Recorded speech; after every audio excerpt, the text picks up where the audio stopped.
Bueno, el otro día estuvimos haciendo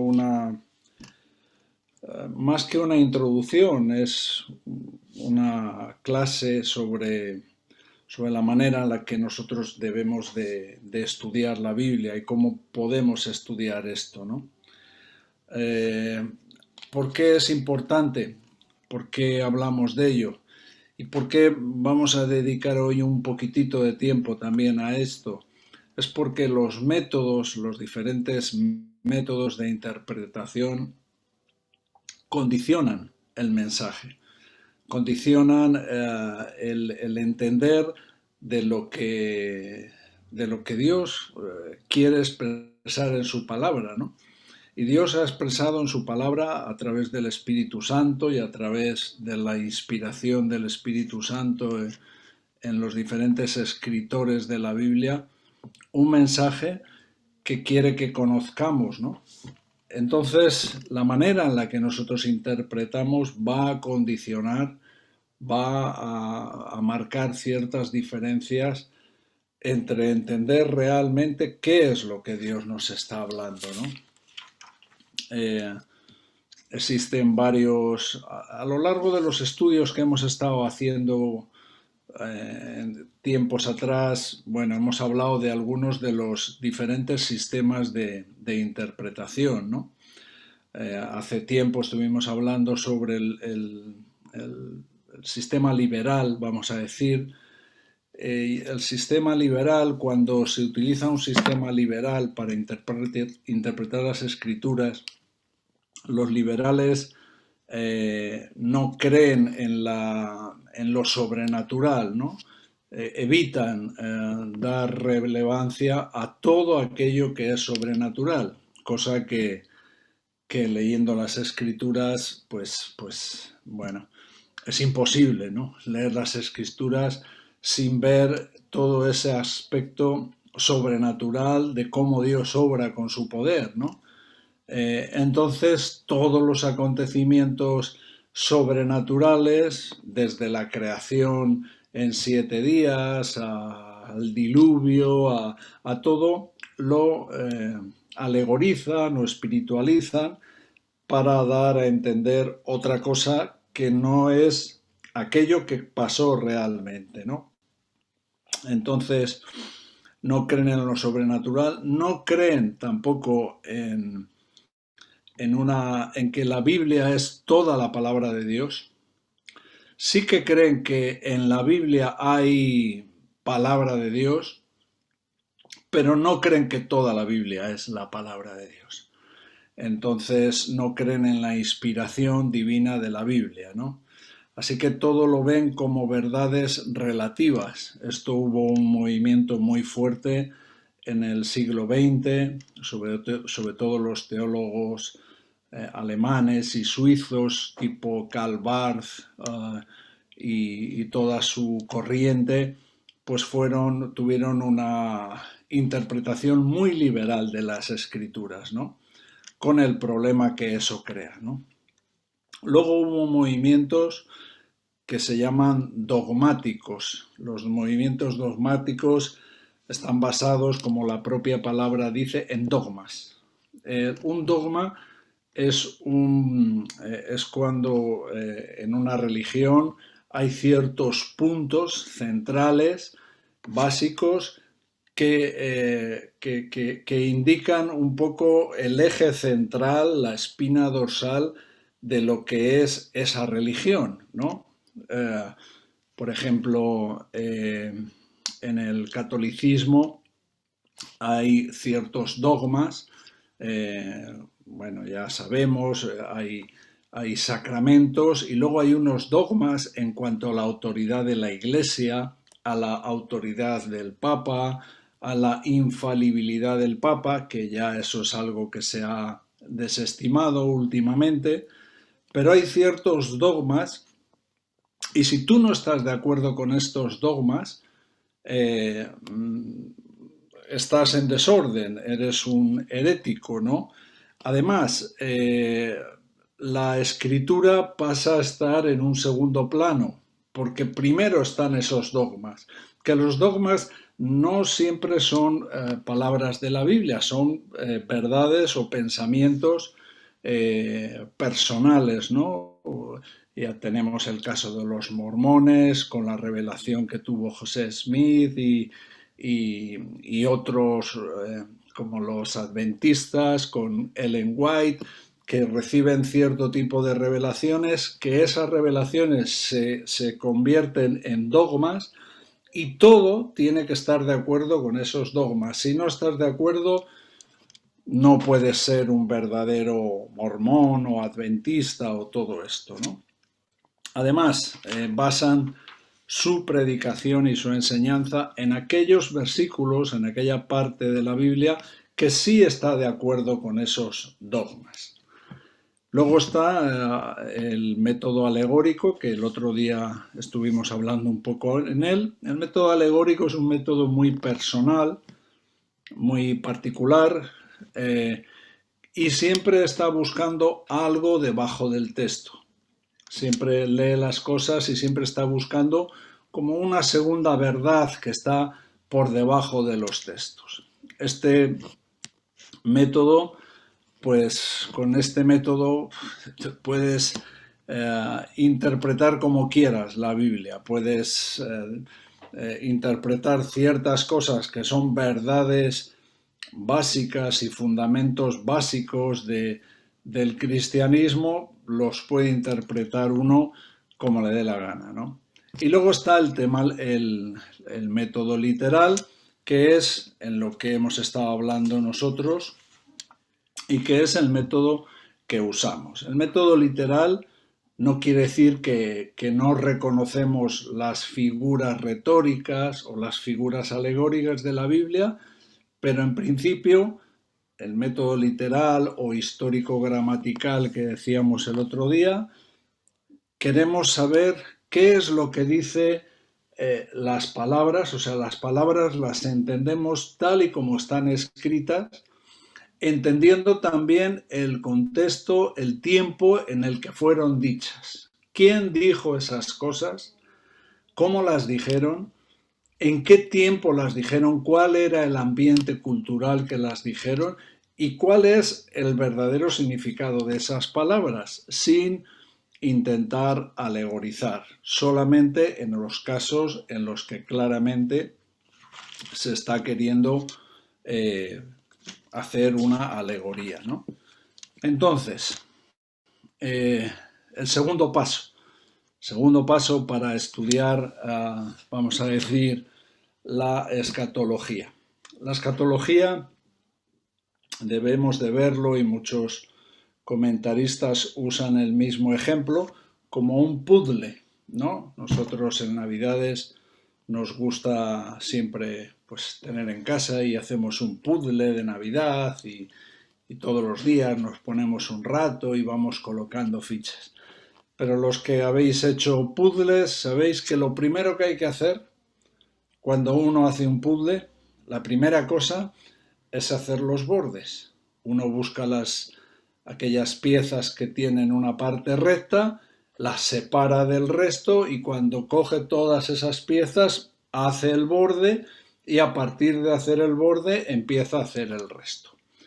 Pues esto que vamos a hacer ahora, lo que vamos a empezar a hacer ahora, es eso precisamente. Vamos a construir el punto de partida, el borde, que nos va a ayudar a entender y nos va a ayudar a saber por qué interpretamos las cosas de la manera en las que las interpretamos, ¿no? Y este borde del puzzle tiene que ver con los pactos, Los pactos bíblicos son fundamentales para saber cómo interpretar prácticamente toda la Biblia. Y son fundamentales para saber qué cosas tienen que ver con nosotros mismos y con la Iglesia. Así que estamos delante de un tema fundamental. Hay una cosa que no sé si habréis oído, me imagino que sí, que es lo que llaman la teología del pacto. La teología del pacto es otra cosa. Es otra cosa. Vamos a decir que el método, los dos grandes métodos de interpretar la Biblia es o a través de la teología del pacto, o las dos grandes teologías es la teología del pacto y lo que se llama teología dispensacional. La teología del pacto es la teología que usan más bien la Iglesia reformada, la Iglesia más bien que viene de la Reforma, ¿no? Gente muy, muy basada en Calvino, Lutero, gente de la Reforma. Y la teología dispensacional es algo que usamos más nosotros. No somos dispensacionalistas, pero sí que usamos en cierta manera la teología dispensacional. Es como creemos que es la manera más correcta de interpretar la Biblia y tenemos razones que vamos a hablar sobre ello. Así que dicho esto, sí que nosotros creemos que hay unos pactos. Hay unos pactos y fundamentalmente 4 pactos. 4 pactos que condicionan todo el mensaje de la Biblia y cómo Dios se va a relacionar con nosotros. Lo primero que vamos a decir antes de entrar a estudiar cada uno de los pactos es cuáles son las características que más nos afectan o que más nos importan de estos pactos. Una, normalmente cuando se establece un pacto, los pactos pueden ser de dos maneras, o pueden ser condicionales o incondicionales. Estas son las dos características que puede tener un pacto. O la otra manera de decirlo son unilaterales o bilaterales. ¿Qué significa esto? Bueno, bilateral es que es un pacto en los que se pone condiciones a los dos. O sea, un pacto condicional es un pacto bilateral en los que los dos tienen condiciones. Imagínate cuando haces un contrato de alquiler, empiezas a establecer una serie de cláusulas. Y en estas cláusulas hay condiciones para el arrendador y hay condiciones para el arrendatario. Para el que te la está alquilando el local, él tiene una serie de obligaciones que las tiene que cumplir y otras son las obligaciones que tiene el inquilino, ¿no? Nosotros tenemos muchos alquileres de rastros y demás en los que tenemos unas obligaciones, pagar todos los meses, conservar el local. Estos son pactos bilaterales o condicionales, porque hay condiciones para las dos partes y hay cláusulas que afectan a los dos lados, ¿no? Por eso se dice bilateral o condicional. Y luego está algo que es extraño, que es que un pacto pueda ser unilateral o incondicional. Es un pacto entre dos partes donde solo hay condiciones para una parte. Solo uno tiene obligaciones. Solo uno tiene que cumplir ciertas cosas. Entonces estos 4 pactos de los que vamos a hablar son de este tipo. Son pactos unilaterales, pactos incondicionales. Quiere decir que una de las partes no va a tener condiciones. O sea, explicado de otra manera, es un pacto donde vincula a dos partes, pero solo uno tiene que condiciones para su cumplimiento, ¿no? Así que, dicho esto, ya tenemos que tener esto en mente constantemente, que vamos a tratar de 4 pactos de los cuales tienen esta característica los 4. Son unilaterales, incondicionales. Solo hay condiciones para una de las personas. El primero de ellos, vamos a hablar del pacto de Abraham. El pacto de Abraham es un pacto muy importante, específicamente afecta a la nación de Israel, a Israel, pero todos los pactos, como veremos, de alguna manera nos afectan a nosotros y condicionan en alguna manera la manera que tenemos de interpretar la Biblia. Vamos a verlo. Vamos a ir al capítulo 17 de Génesis. Estamos ahora en el primero de los pactos.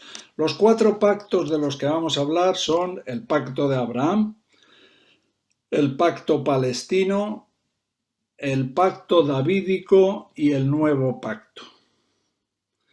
Y alguno ahora se sorprenderá, ¿no?, de lo que voy a decir. Los 4 especialmente tienen que ver con Israel, incluso el nuevo pacto.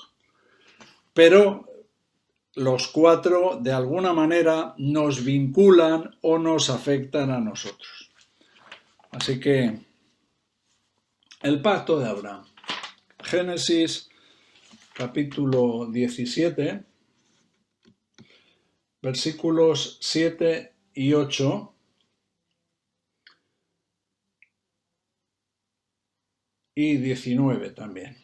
7 y 8. Y estableceré mi pacto entre mí y ti, y tu descendencia después de ti, en sus generaciones, por pacto perpetuo para ser tu Dios y el de tu descendencia después de ti.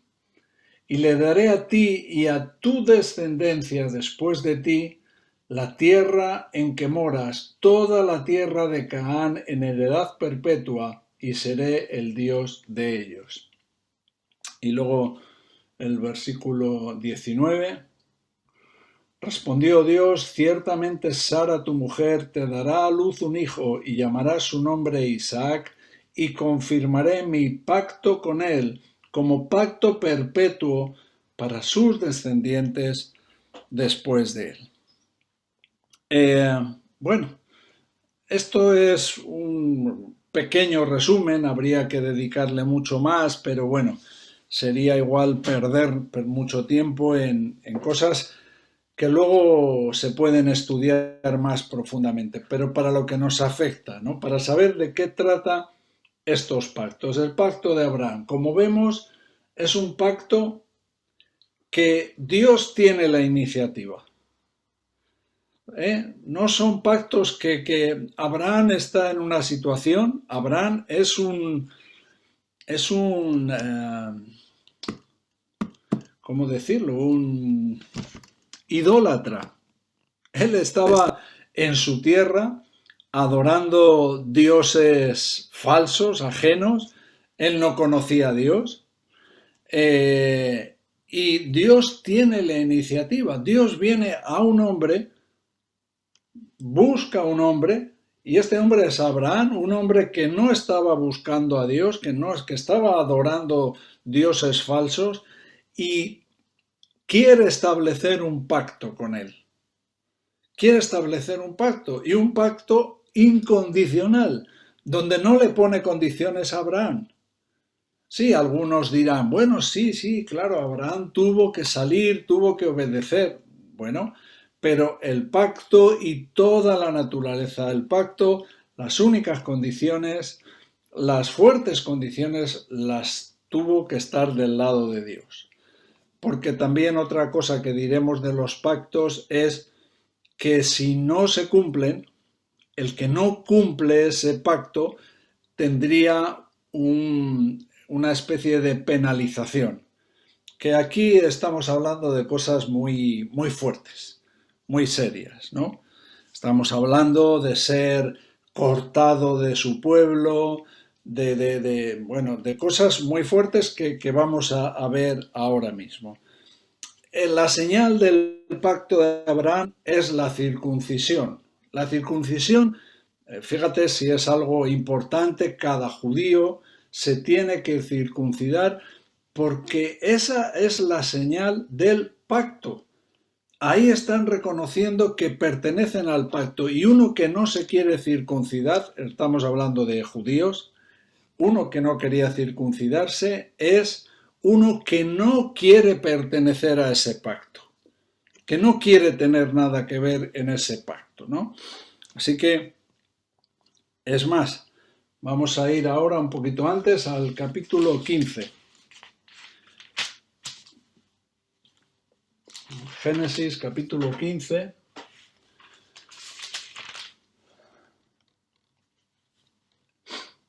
Versículo 9.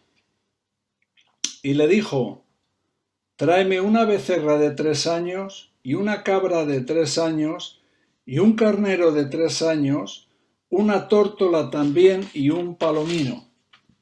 Versículo 10. Y tomó él todo esto y los partió por la mitad y puso cada mitad una enfrente de la otra, mas no partió las aves.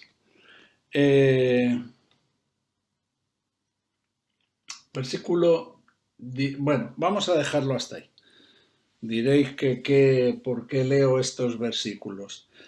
Bueno, antiguamente no se redactaba un contrato para hacer un pacto.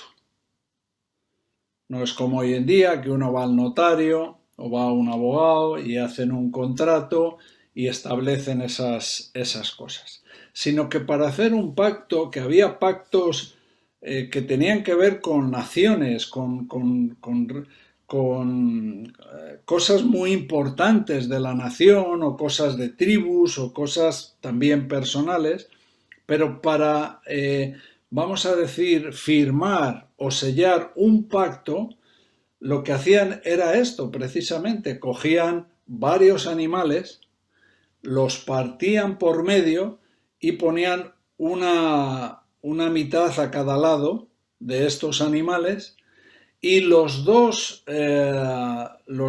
que firmaban ese pacto, o los dos representantes, los dos reyes o quien sea, las dos personas que firmaban ese pacto pasaban andando por el medio de estas mitades de los animales.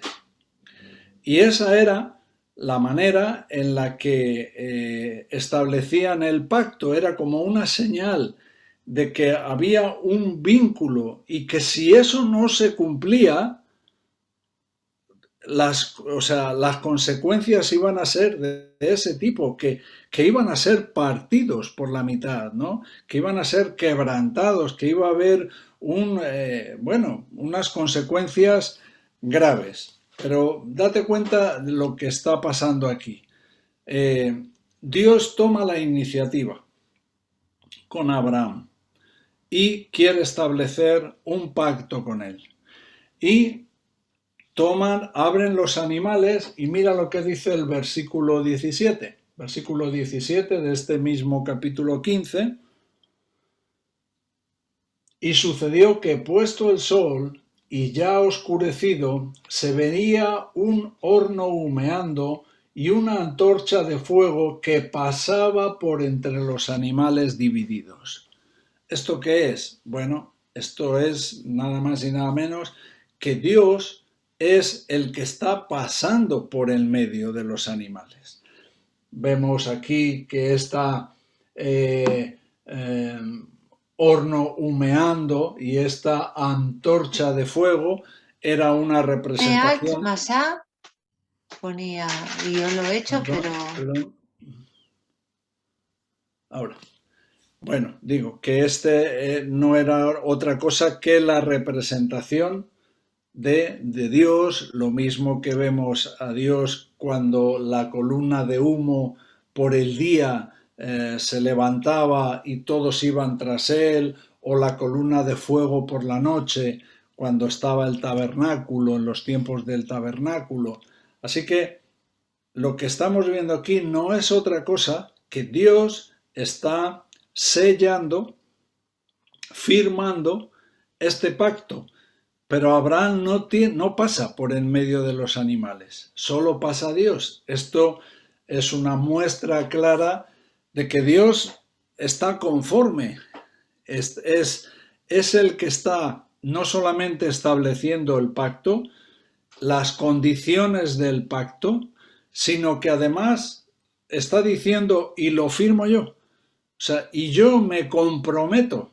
El compromiso es un compromiso de Dios. A Abraham no le pone condiciones.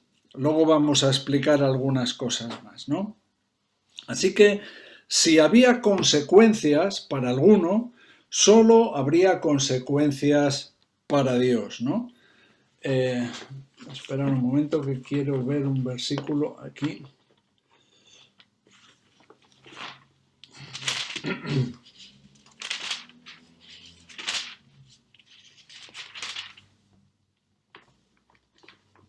Sí, un versículo, por ejemplo, en Jeremías capítulo 34, es un ejemplo de este tipo de pactos. Jeremías 34.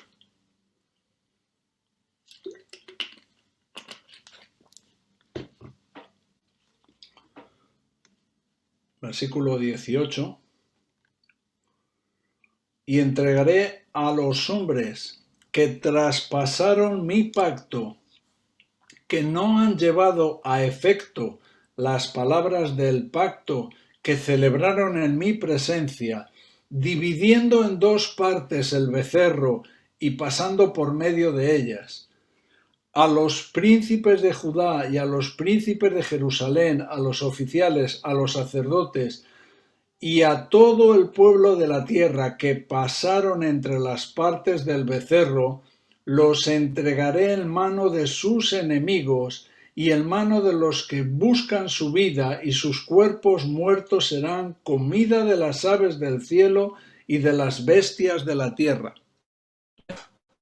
Aquí está, hay un pacto en el que muchos se comprometieron, pasaron por entre medias de los animales como firmando, sellando el pacto, pero Dios les está diciendo, a los que no habéis cumplido, seréis comida de las aves, vuestros cuerpos muertos serán pasto de las aves del cielo y de las bestias de la tierra.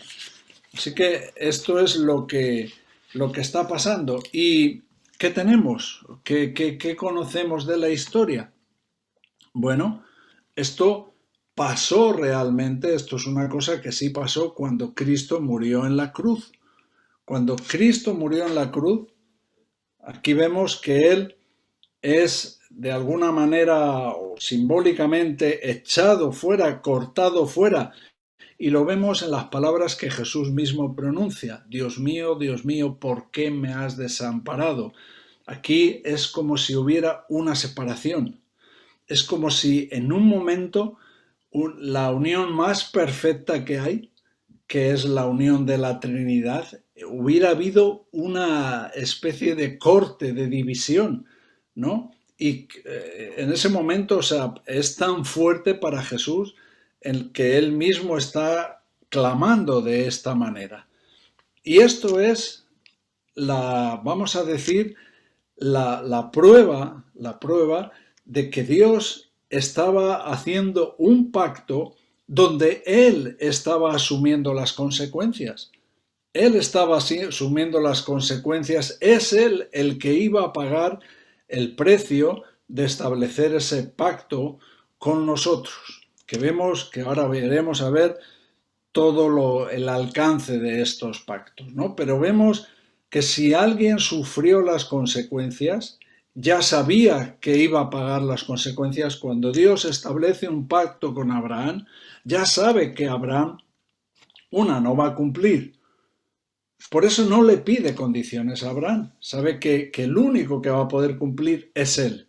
Y el único que realmente va a ser partido y que va a hacer de una manera simbólica, aquí sí que lo hablamos simbólicamente, que ese pacto pueda tener efecto, es a través de la cruz, a través de la muerte de Cristo en la cruz.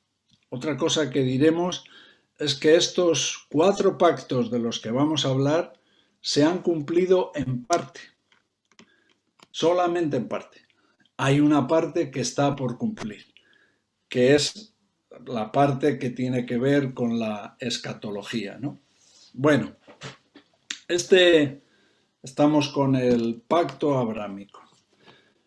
Este pacto, vamos a decir, que pudiera tener, con los otros igual vamos a ser más escuetos, pero el pacto de Abraham es el pacto más importante, ¿no? Quitando el nuevo pacto que nos afecta a nosotros, pero es el pacto más importante. El pacto palestino y el pacto davídico son como una especie de extensión de este pacto abrahámico, ¿no? Entonces, ¿de qué trata? ¿Cuáles son las condiciones? ¿Cuál es el pacto? ¿A qué Dios se compromete con Abraham? Lo primero, la primera parte del pacto, a darle una descendencia. Vamos otra vez a Génesis, capítulo 12.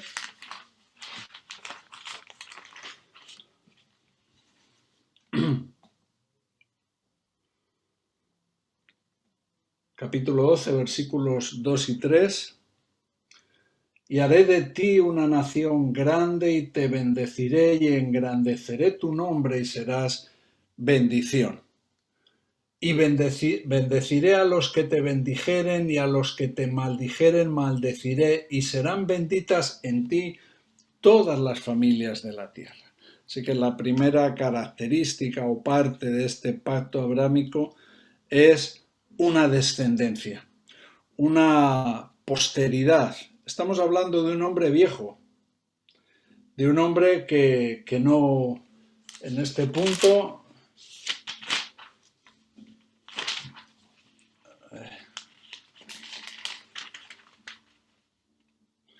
todavía no había nacido Isaac, así que estamos hablando de un hombre que no tiene hijo. Y de pronto Dios le dice de hacer un pacto que salga de su tierra, de su parentela, y le dice que va a crear una descendencia, que de él va a salir una gran nación, una posteridad, ¿no? Entonces esto es lo primero que Abraham tiene que tener para seguir adelante con todo esto es fe, es fe. Es la única, el único bolígrafo para afirmar, ¿no? Por decirlo de una manera muy, eh, bueno, igual no la más acertada, ¿no? Pero la única cosa que tiene que tener es creer lo que Dios ha dicho, que va a hacer una descendencia, una nación grande, una gran nación. Y la segunda parte, o sea, y otra parte de este espacio, una tierra. Capítulo 13, versículo 14. Y Jehová dijo a Abraham después que Lot se apartó de él: alza tus ojos y mira desde el lugar donde estás hacia el norte y el sur y al oriente y al occidente, porque toda la tierra que ves la daré a ti y a tu descendencia. Y hay que ver esas palabras del final. Y a tu descendencia para siempre. Para siempre. La verdad es que no hay desperdicio en la palabra, no hay una palabra que esté puesta sin razón, ¿no? Así que la primera parte de este pacto tiene que ver con Israel, una descendencia, una nación y una tierra. Y una nación y una tierra para siempre, para siempre. Claro, ahora podemos ver la historia, ¿no? Cuánto tiempo Israel no ha estado en su tierra. Cuánto tiempo Israel no ha sido una nación. Cuánto tiempo Israel no ha sido una gran nación, han estado esparcidos, ¿no? Esa es una cosa que tenemos que tener en cuenta, que es así, ¿no? Pero lo que Dios se está comprometiendo con Israel es un pacto perpetuo. Y aunque hay tiempos entre medias en que por la desobediencia de Israel, por la idolatría de Israel, hubo tiempos de, no sé cómo decirlo, disciplina, separación, de consecuencias para Israel. El pacto no dejaba de cumplirse porque recuerda que es un pacto incondicional. Dios trató a Israel en ciertos momentos, pero Dios tenía un pacto perpetuo con Israel, un compromiso. Y un compromiso que iba a ser para siempre. Así que cuando vamos al futuro y vamos en la escatología y vamos a hablar del milenio y vamos a hablar de los tiempos de la gran tribulación y todo esto, ahí volvemos a tener de manera muy fuerte, muy importante, un protagonismo tanto de Israel como nación y tanto Israel en su tierra.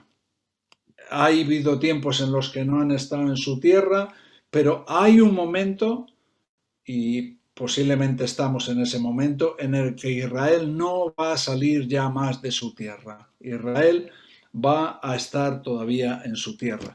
Esto incluso Benjamín Netanyahu, el antiguo presidente o primer ministro de Israel, sin bases, o sea, no son cristianos ni un poco en la política, las Naciones Unidas dijo esto y citó los versículos del Antiguo Testamento que decía: Israel ha venido para quedarse, ha venido y no va a salir jamás de su tierra, ¿no? Citó las promesas que la Biblia decían sobre esto. Así que una parte del pacto de Abraham tiene que ver con una descendencia, una nación y una tierra. La segunda parte,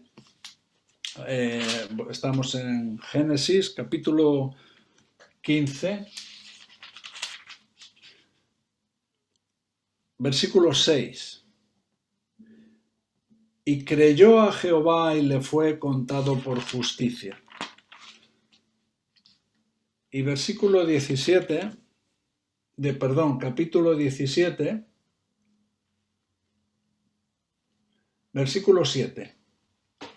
Y estableceré mi pacto entre mí y ti y tu descendencia después de ti en sus generaciones por pacto perpetuo para ser tu Dios y el de tu descendencia después de ti. ¿Por qué junto estos dos versículos? Bueno, lo primero que vemos es que realmente Abraham creyó a Dios. Y esa fe le fue contada por justicia. Fue justificado. Abraham fue justificado por la fe, de la misma manera que nosotros, por creer en lo que Dios ha dicho, por creer en sus palabras, por la fe en Dios, fue contado por justicia. Así que aquí hay una promesa de esa justicia de Dios sobre la vida de Abraham. ¿Y qué dice el otro versículo? Que esto es algo que Dios va a hacer de manera constante. O sea, que no va a haber un momento en el que Dios no vaya a ser el Dios que justifica a Abraham, porque además, si lo veis, lo que está diciendo aquí en el versículo 7 del capítulo 17, aquí habla: después de ti en sus generaciones por pacto perpetuo. ¿Y cómo sigue? Para ser tu Dios. O sea, Dios le está diciendo que Él va a ser su Dios por pacto perpetuo. Dios va a estar del lado de Abraham, va a bendecir a Abraham, va a cuidar de Abraham, va a ser el Dios de Abraham. Y esto es algo importante, porque es una promesa. Esto es lo que dice la segunda parte, pero la tercera parte de la promesa es lo que hemos visto antes en el capítulo 12, versículo 3, bendeciré a los que te bendijeren y a los que te maldijeren maldeciré, y serán benditas en ti todas las familias de la tierra. Y aquí estamos nosotros. O sea, este es un pacto entre Dios y Abraham, entre Dios y Israel, porque está hablándole a Abraham de una descendencia, de una tierra concreta. ¿Y por qué es importante lo que hablamos el otro día? Porque el otro día hablamos de interpretar la Biblia literalmente. Y estos pactos tenemos que interpretarlos literalmente. Esto es literal, un pacto de Dios con Abraham, un pacto de Dios con Israel. Y literalmente Dios les ha dado una descendencia, una nación que no se ha extinguido. La Biblia nos habla de jebuseos, amorreos, gergeseos, nos habla de un montón de naciones de los cuales ya no hay registro. No se ha vuelto a saber. Se puede más o menos intuir en qué grupos étnicos están o lo que sea, pero ya no hay una nación de gergeseos o de asirios pero sin embargo Israel sí. Hoy en día todavía es una nación. Por eso es tan importante lo que ocurrió en 1948, ¿no? Cuando fue en la ONU declarado como una nación, ¿no? Segunda parte de este pacto es un pacto que tiene que ver ya con cosas espirituales, con que Dios va a ser la justicia de Abraham. Y la tercera parte de este pacto es que en Abraham, en lo que Dios promete a Abraham, somos afectados nosotros. Serán benditas todas las naciones. Por extensión, estas bendiciones que recaen sobre Abraham es una bendición que va a venir a nosotros. Por eso es importante tener no sé cómo decirlo, un respeto por Israel. Israel, bueno, pueden hacer cosas que no están bien. Pueden los políticos tomar decisiones, podemos escuchar de Israel cosas que pueden parecernos que no están bien. Pero Israel es el pueblo escogido por Dios, el pueblo sobre el cual descansan los pactos incondicionales de los cuales nos beneficiamos nosotros. Dios pudiera haber escrito la historia de la redención del hombre de otra manera. Podía haberlo hecho de otra manera, pero lo ha hecho así. Y lo ha hecho a través de un pueblo pequeño, un pueblo atípico como Israel, pero ha decidido hacerlo así. Por eso, y además, tú mira históricamente, ¿por qué es que si hay un pueblo odiado, un pueblo al que diferentes naciones han querido exterminar, ha sido a Israel? Desde la antigüedad, los babilonios, los asirios, los egipcios, luego Roma, luego Alemania, luego los rusos. O sea, históricamente, en España también les echamos de aquí, no quisimos tener nada que ver con ellos. Históricamente ha habido un antisemitismo. ¿De dónde viene eso? Tiene que ser algo espiritual, porque ¿por qué un pueblo tan pequeño produce tanto odio en la historia del hombre? Así que esa es una de las cosas por las que creo que debemos de tener un respeto, un cariño hacia Israel, ¿no? Y bueno, la otra cosa que hemos visto es esta cuestión de que este es un pacto perpetuo. Y creo que lo vamos a dejar aquí, que ya llevamos más de 3/4 de hora. El siguiente día seguiremos sobre este tema de los pactos para poder terminar con el pacto davídico, el pacto palestino y el nuevo pacto, ya porque entendiendo eso ya empezamos a tener el marco del puzzle ya formado, y ya será mucho más fácil seguir adelante con todo esto. También creo que algún día sería bueno dejar un tiempo para preguntas. Lo que pasa es que lo mejor de las preguntas es escribirlas y mandarlas para que dé tiempo, porque hay cosas que hay que mirar, saber cómo responder. Entonces, Pedro, si lo veis bien, pues igual algún día, un poco más adelante, lo miramos y lo hacemos así. Vale, pues muchas gracias por la atención y si Dios lo permite, el martes que viene aquí estamos. Un abrazo.